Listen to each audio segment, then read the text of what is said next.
नमस्कार। आज मैं आपको केतु महाराज की 5 ऐसी स्थिति बताऊंगा जो एकदम रष्ट होती है, बहुत खराब होती है। तो अपनी कुंडली खोलिए और देखिए केतु महाराज आपकी कुंडली में इन भावों में है, तो उससे संबंधित उपाय करने की कोशिश करिए आप।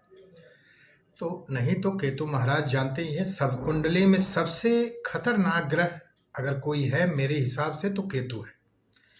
ठीक है, अगर उसके हिसाब से आप नहीं चले तो वो हर चीज को काट देता है। तो पहली पोजीशन, अगर किसी भी कुंडली में लग्न कोई भी हो, किसी भी कुंडली में 6 हाउस में अगर केतु है तो खराब है, 7th भाव में केतु है तो खराब है, 4th हाउस में केतु है तो भी खराब है, 8th में केतु है तो भी खराब है। ठीक है, और कुंडली में कहीं भी चंद्र केतु इकट्ठा है तो भी खराब है। और कुंडली में गुरु केतु भी तो वैसे अच्छा माना जाता है, लेकिन कभी कभी दिक्कत दे देते हैं चंद्र केतु।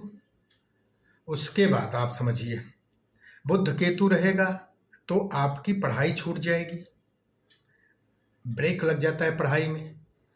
ठीक है, ज्ञान में ब्रेक लग जाता है। सबसे खतरनाक, इन सब में सबसे खतरनाक मंगल केतु की युति है।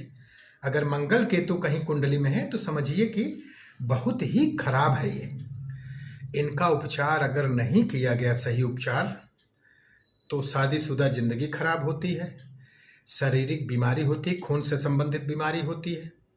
ठीक है, ऐसे ही केतु की कई युतियां हैं जो मैंने आज आपको 4-5 बताया है। आप इसको ध्यान में दीजिए। अगर ऐसी स्थिति है तो केतु सिर्फ अध्यात्म से ही कंट्रोल होगा।